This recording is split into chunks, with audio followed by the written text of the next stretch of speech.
இந்த பிரச்சனை தான் இப்ப மெயின். இந்த இந்த பிரச்சனையை வச்சு இந்த பொம்பளை விசாரிக்கிறோம், இவர்கிட்ட விசாரிக்கிறோம். 2 பேரும் எல்லாம் சத்தியம் பண்ணிட்டாங்க. இப்ப மார்க் அடிப்படையில் இதுக்கு என்ன தீர்வு நம்ம காண்கிறது, அதை ஒரு டிசைட் பண்ணுங்க. டிசைட் பண்ணிட்டு அந்த பொம்பளை இல்ல, அந்த பொம்பளை பக்கம் தான் சொல்றது நியாயம் என்ற கருத்தின் அடிப்படையில் நீங்க முடிவு எடுக்கிறதா இருந்தா ஓபன் டிக்ளேர் பண்ணி தூக்கி போடுங்க. ஓபன் டிக்ளேர் பண்ணி தூக்கிடுங்க.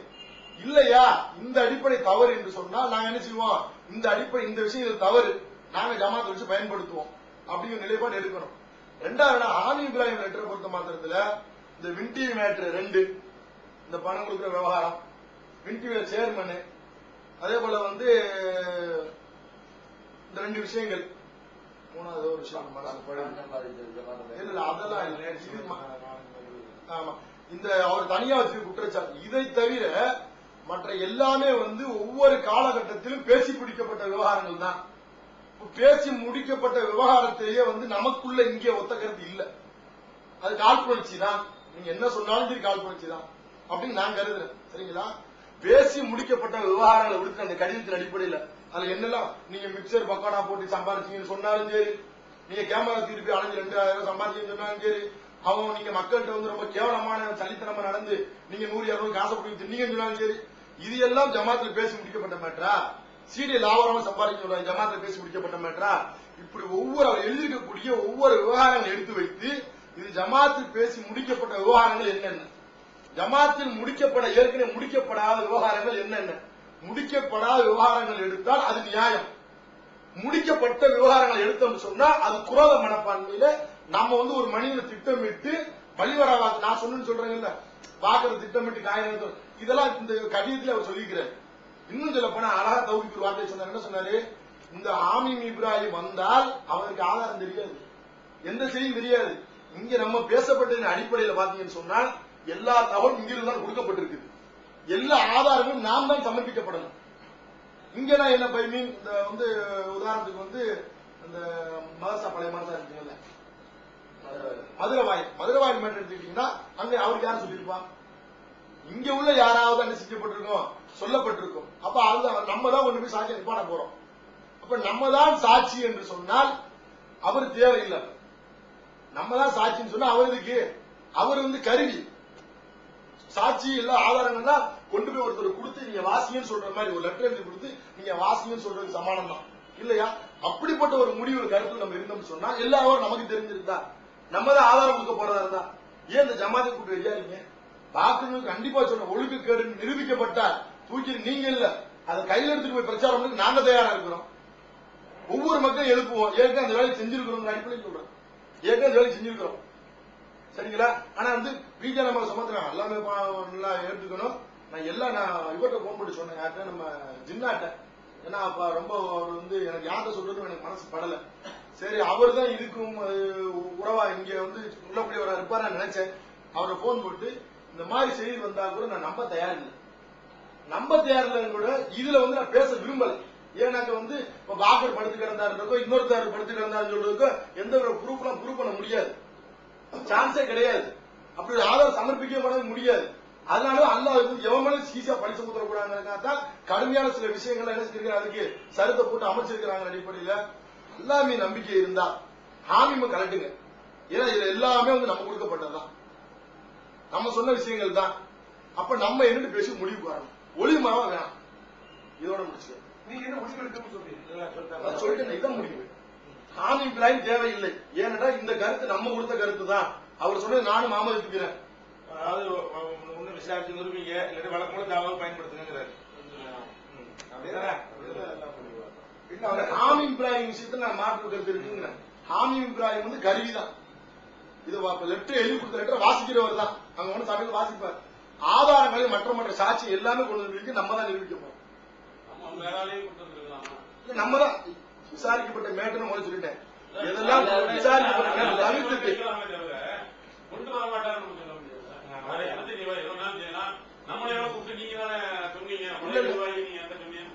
நீங்க அப்படி என்ன இருக்கு ப்ரூவ் பண்ண முடியும்?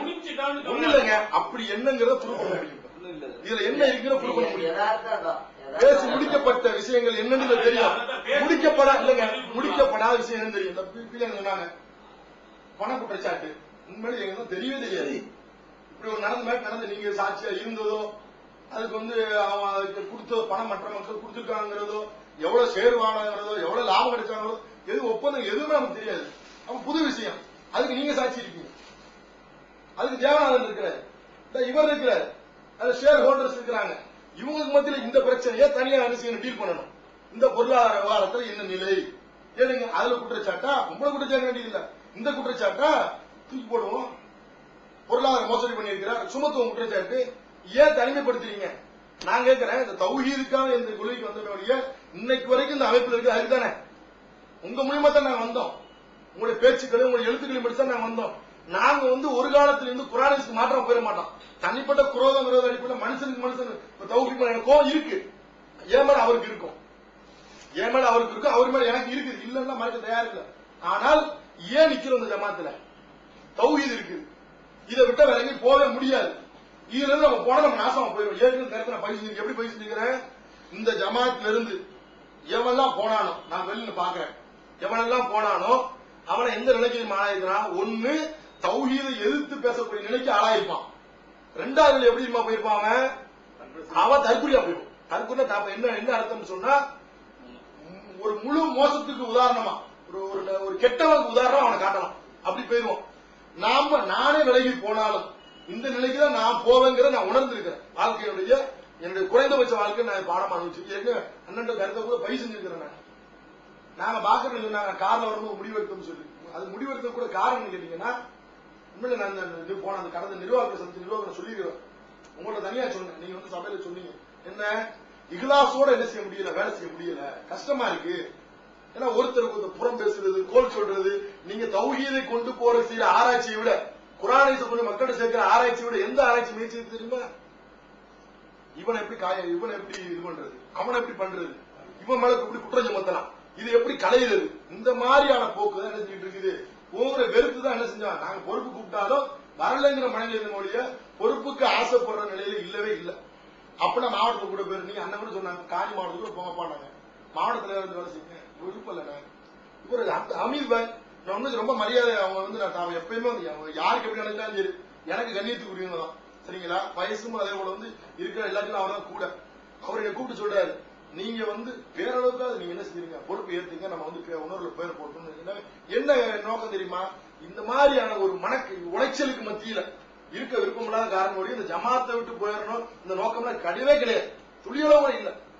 கெட்ட பேரை ஏற்படுத்தி பிஜேபி கெட்ட பேரை ஏற்படுத்தினால், பாக்கரி கெட்ட பேர் எடுத்து பாக்கரி கெட்ட பேரை ஏற்படுத்தினால் ஒரு விளைவும் ஏற்பட போறது இல்ல. 100 பேர் போவான், 1000 பேர் போவான், ஒரு அமைப்பு உருவாகும். ஆனா பிஜேபி பேரை டேமேஜ் பண்ணினால் இவர் சொன்ன கொள்கை என்ன உரைச்சு பார்ப்போம்.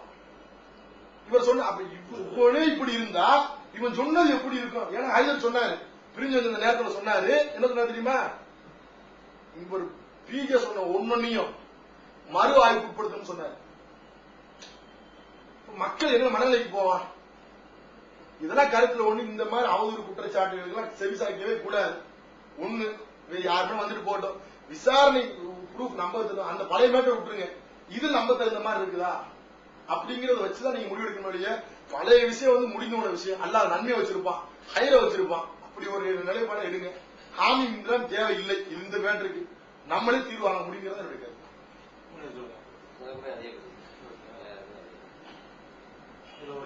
கருத்து கேட்க முடியல.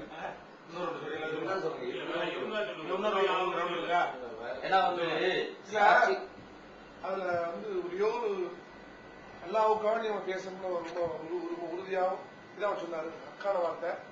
இப்ப வந்து இது எல்லாத்தையும் நம்ம உற்ற, அதாவது அவங்க சொன்ன எல்லாமே உற்ற வேண்டியதும். ஆனா ஒரே ஒரு தொக்கி நிக்குது. அது என்ன தொக்கி நிக்குது அப்படின்னா, தனித்து இருந்த அந்த செயற்குள் எடுத்த முடிவு இருக்குல்ல, தனித்து இருந்தால் அப்படின்னு வருதுல. இப்ப தனித்து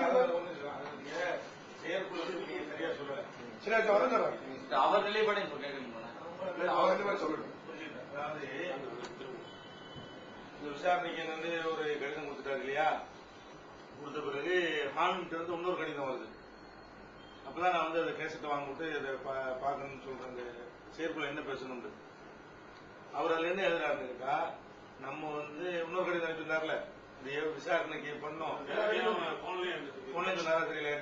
கடிதத்துல நான் மெயில் எனக்கு ஃபார்வர்ட் பண்ணிடுவாங்க. என்ன எழுதியிருந்தாருன்னா, நீங்க இந்த சகிலா பானு விஷயத்தை விசாரிக்கிறீங்க, விசாரிக்கிறது வந்து பாவம் அடைஞ்சா படுத்து கிடந்தாங்களா அதை விசாரிக்கிறதுக்கு நாங்க இதை கொடுக்கல. அது இஸ்லாமிய அரசாங்கத்துல தண்டிக்கிறதுக்குரிய தண்டனைக்குரிய மேற்றது. ஜமாத்துக்கு ஒரு நிலைப்பாடு நம்ம எடுப்போம். ஜமாத்துல இன்னென்ன மாதிரி தகுதி இருந்தா ஜமாத்துல இருக்கலாம், இன்னென்ன மாதிரி இருந்தா இருக்கக்கூடாது. அந்த மாதிரி பழைய மேற்கு வரும்போது செயற்குழுல வந்து அந்த இதுவரைக்கும் கொடுத்த தண்டனை போதும்னு அறிவிக்கிறோம்ல, அதை அறிவிக்கும் பொழுது நம்ம எல்லாரும் கூடுறோம். அப்ப இது லுகா எல்லாருமே கடுமையா இது நாளைக்கு இன்னொருத்தர் செஞ்சுட்டு வந்து சொல்லுவாரு. அப்ப என்ன பண்ணுவீங்க? நிர்வாகத்துல கேக்குறீங்க, ஆளாலும் கேக்குறீங்க. இது வந்து நம்ம கொடுத்தது போதும், திருச்சியில வச்சு பேசணும்ல. செயற்குழுக்கு நாளைக்கு செயற்குழுனா நைட்டு நிர்வாக கூடுறோம். நிர்வாகக்குழுனா இதை பத்தி ஒரு டிஸ்கஸ் பண்றோம். முன்னாடி இந்த முடிவு எடுத்துட்டு போகல, கலீல் ரசூல் மட்டும் அதுக்கு வரலன்னு நினைக்கிறேன். அப்ப அதுல பேசும்போது என்ன பண்றோம்னு கேட்டா இதை கேள்வியா கேட்கறாங்க. என்ன கேட்கறாங்க? இதே மாதிரி நாளைக்கு ஒரு செய்து வருவாரு, மன்னிச்சு ஏத்துக்குவீங்களா? இந்த மாதிரி அவருக்கு கேள்விகள்லாம் வந்தவுடனே இந்த கேள்வி மக்களுக்கு வந்து வரத்தான் செய்யும். அப்ப அதுக்கு என்ன முடிவு அப்படின்னு எல்லாம் சேர்ந்து மசூரா பண்றோம், முடிவு எடுக்கிறோம்.